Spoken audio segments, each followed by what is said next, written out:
Good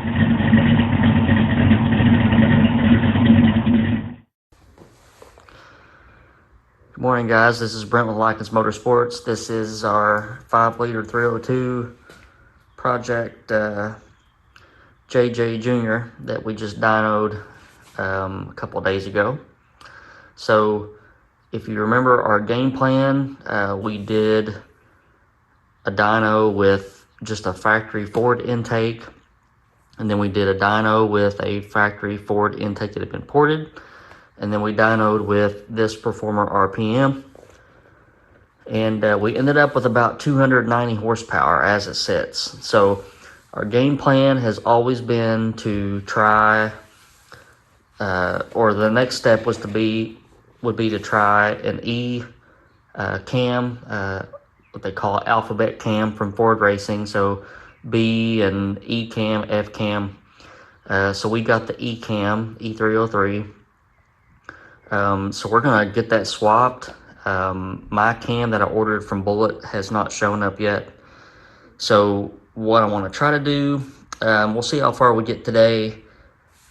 If we get to the point where the timing chain is loosey-goosey, then I'll probably stop right there and order a timing set for it. I don't think I have any more small block Ford timing sets that are adjustable on the shelf. So we'll see how far we get, but we're going to get torn down. So I may just let the video go. It doesn't take long to get it apart. So maybe I'll just put the camera in the tripod and just start disassembling the engine. The worst part's going to be getting the harmonic balancer off. It's been on there for the better part of 24 years. So we'll see what we can do there. But let's get started.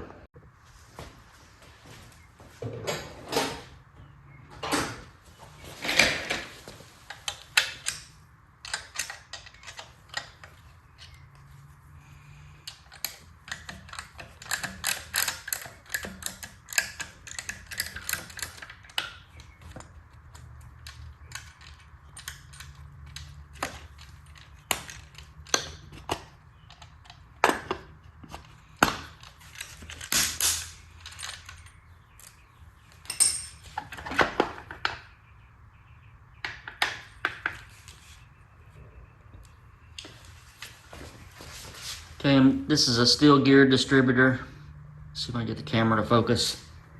And everything looks really, really good there. No issues with running that gear.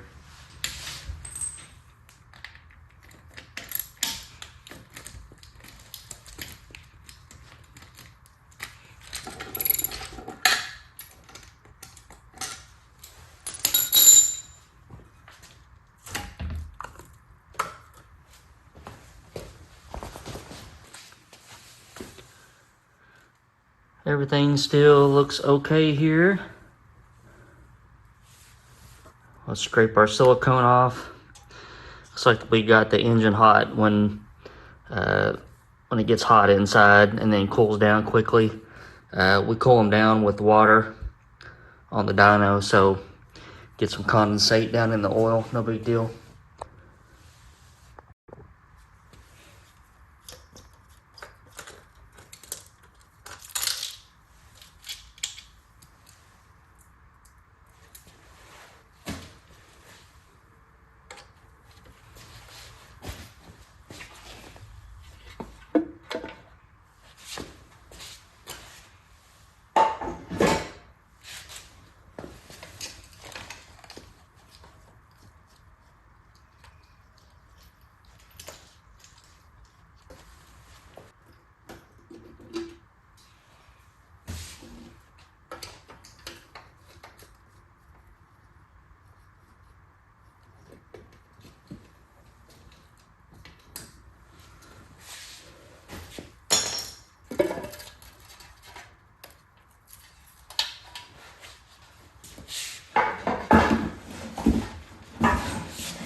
Okay, everything looks good in the top of the engine.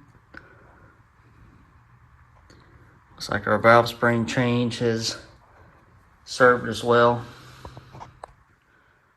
Get these rocker arms off.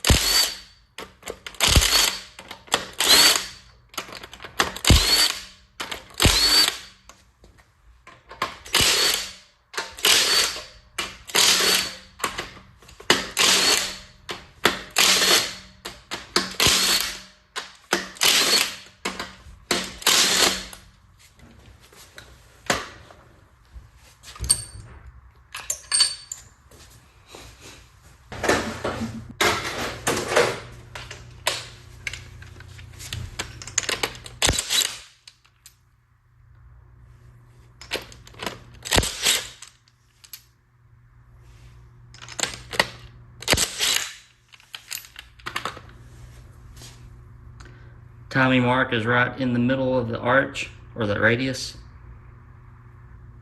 Had a little bit of rich conditions because of those super sucker changes, but other than that, plugs look really good.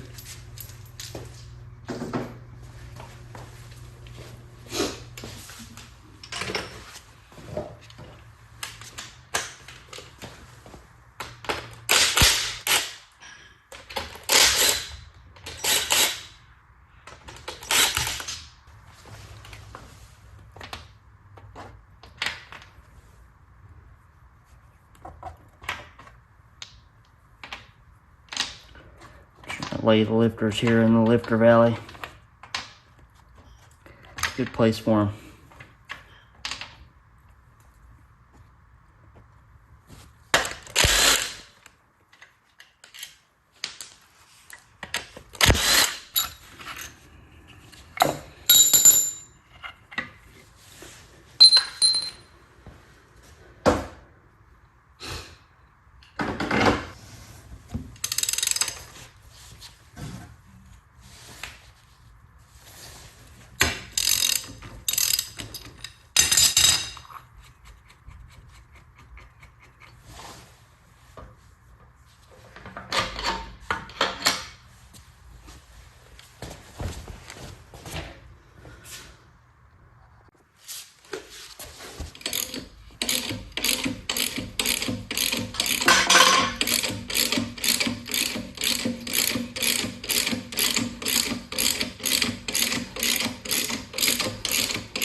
That makes me wonder if this engine's been into before, because there shouldn't be silicone on the outside of the harmonic balancer.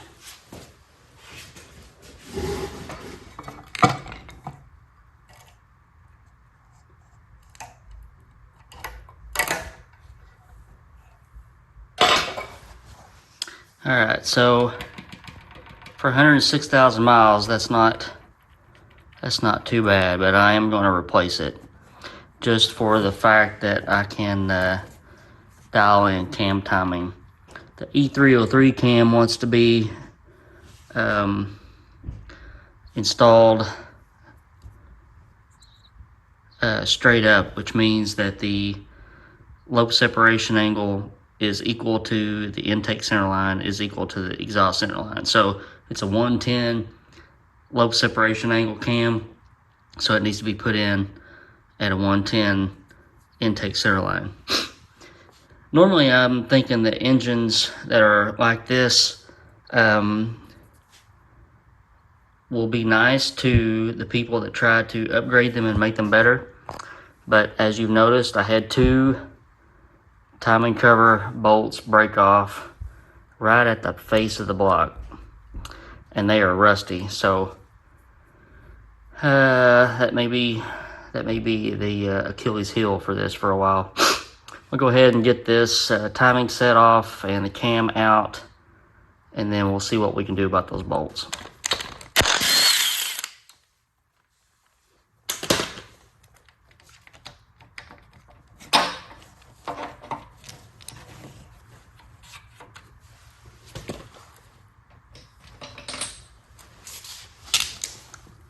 Y'all ever seen a roll pin for a cam down? If not, now you have.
Cam bearings look good. Can't feel anything with my finger there. That's pretty normal to have a little discoloration right there where the majority of the load is, but everything looks good there.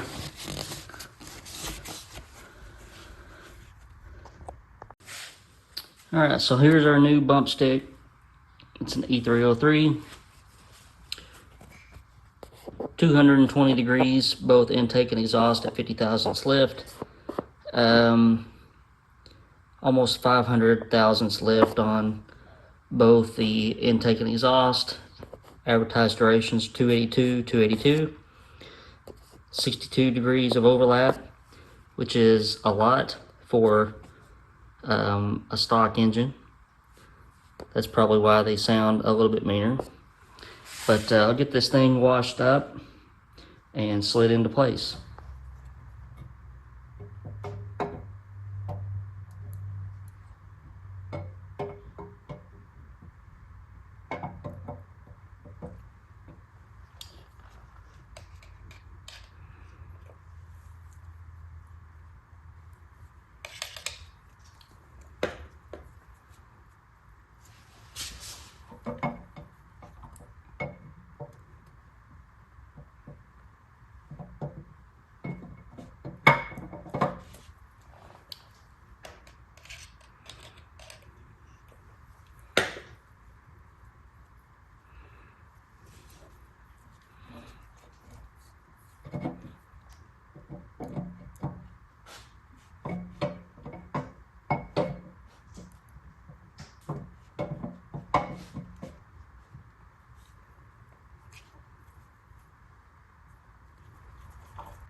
Alright, so our cam is in. That's the E303. Thrust plates back on, Loctited. There was no thread locker on the factory setup, so Makes you wonder if that's necessary or torque specs are good enough to hold it. But I guess it's extra, being extra cautious to put a little bit of thread lock on there. Nothing wrong with that. So what we can do now is, well, I can't do anything now. I've got to wait on a timing set to come in. And I'm really hate to start drilling and trying to get these bolts out.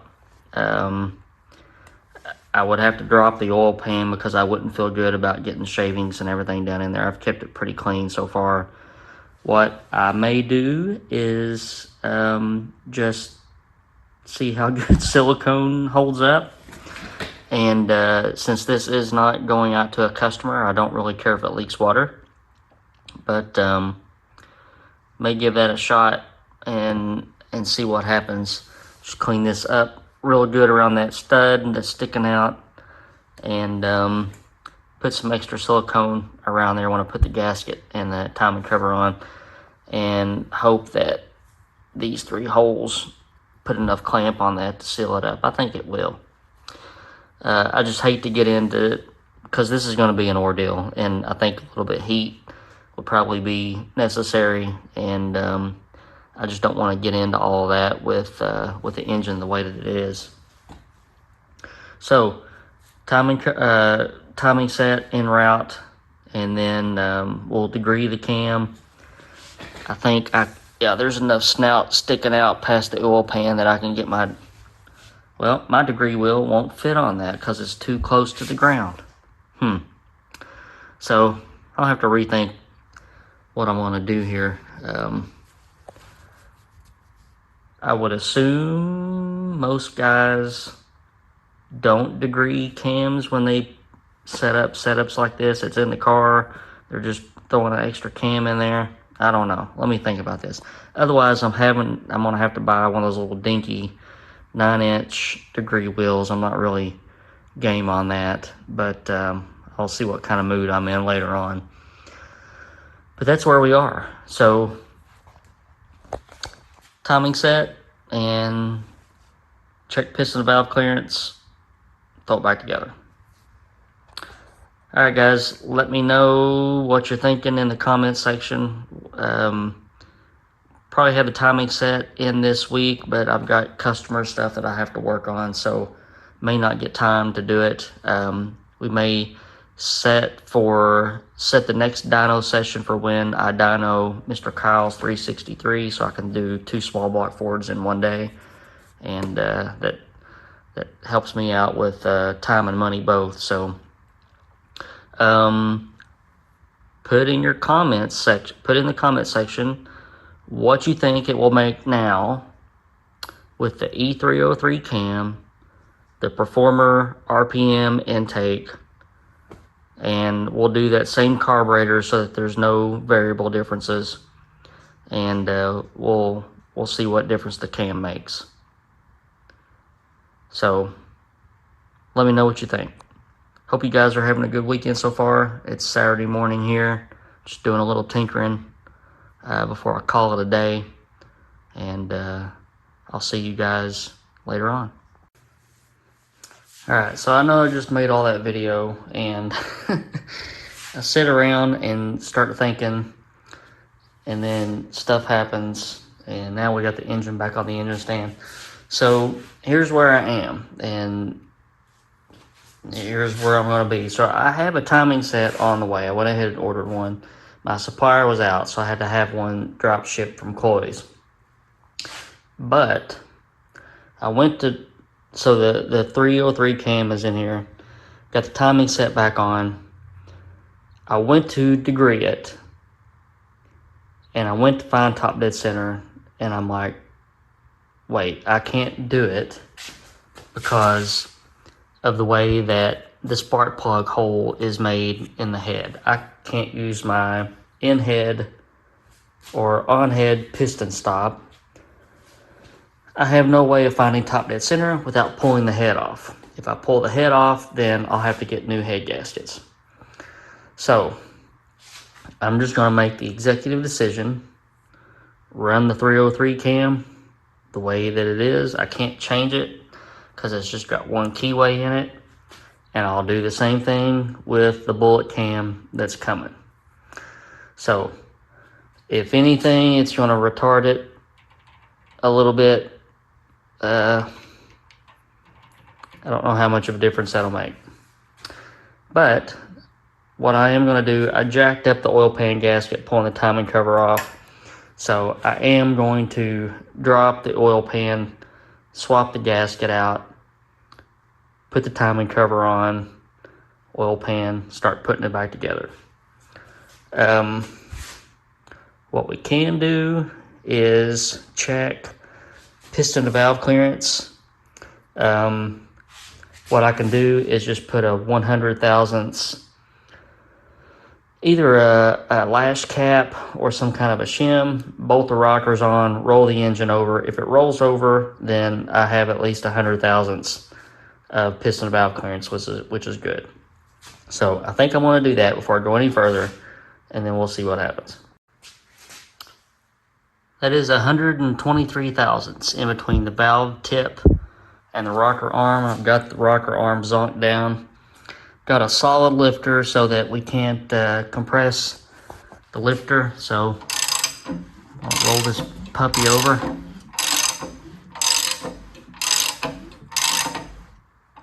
I'm gonna go slow.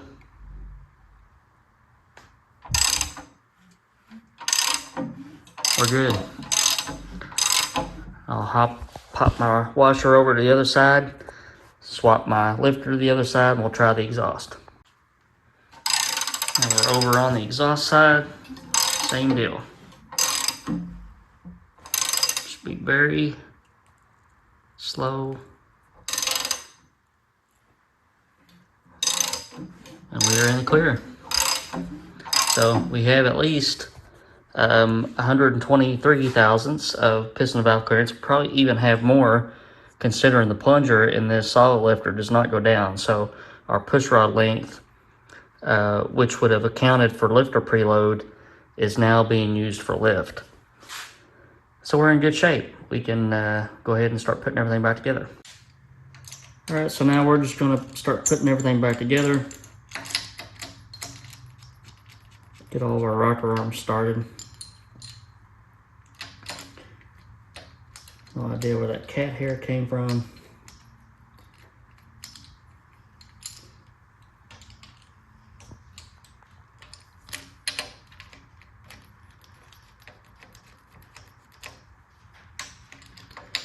Get all this side done, and we'll run all these down and torque them. All right, so now all of our rocker arms are tight.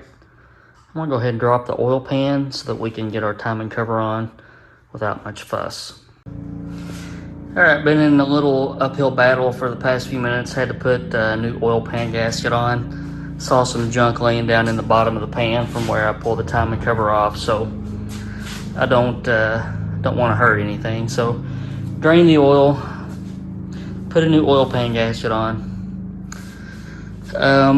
Water pump is on. We're going to test my theory, missing the bolts. I'm going to go ahead and get the valve covers and the intake manifold on and get her buttoned back up. All right, intake's back on. Distributor's in, it's timed. Oil pump is primed. We're ready to make noise again, which will probably be a few weeks, but we're ready. Didn't really want to do all this today, but went ahead and did it anyway. All right, so E303 equipped, performer RPM, same bottom end, same head, same valve spring, same oil, same everything. So just a cam change. We'll see what happens. All right, I'm signing off for good now. Y'all take care.